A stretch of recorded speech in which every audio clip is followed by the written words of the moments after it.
Ainsi, pourquoi ce thème? Ce thème est parce que, effectivement, l'Église a une attitude à avoir de par son essence, sa définition, son mandat, sa mission.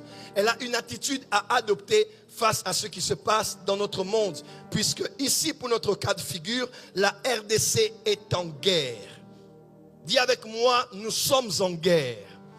Oui, il faut qu'on le dise clairement, parce qu'à cause de la Cannes, à cause d'un concert à Paris ou à Abidjan, à cause d'un concert aux États-Unis ou à Sydney en Australie, à cause d'un concert à Brazzaville ou au Congo ici, la plupart des gens qui nous entourent ont l'impression que le Congo est un pays qui a un statut ordinaire en cette saison. Vous devez le savoir que nous sommes en guerre autant que la Russie l'est. Nous sommes en guerre autant que l'Ukraine l'est.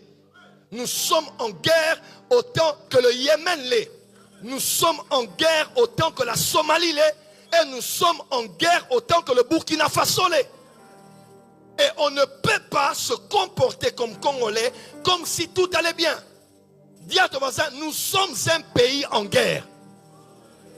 Que l'on puisse construire un bâtiment à la Gombe, que l'on puisse réhabiliter un chemin à Maluku, cela n'exclut pas le fait que tout Congolais doit savoir, ici au pays ou de la diaspora, que nous sommes en guerre. À cause de ça, le taux de réjouissance doit diminuer. À cause de ça, le taux de complaisance doit diminuer. À cause de ça, le taux de trouver toutes choses normales et flatter les politiciens doit diminuer. Parce que nous sommes un pays en guerre. Depuis 1995-96, le Congo est entré dans une guerre qui, en amont, en 1994, le Rwanda, un de nos voisins, a connu le génocide. Triste, comme cela s'est aussi passé au Burundi, ou même chez nous. La vie humaine, qu'elle soit rwandaise, congolaise, nigérienne, et la vie humaine. Et tous devons nous impliquer quand les morts sont morts. Et nous sommes Congolais.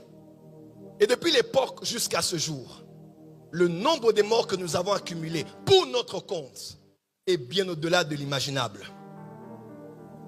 Aux États-Unis ou dans certains pays, quand un de leurs meurt, allez voir en Israël, nous étions en Israël l'année dernière, quand aujourd'hui, Benjamin Netanyahou, avec son parti d'extrême droite, malgré ce qu'ils sont en train de faire, les États-Unis ont parlé.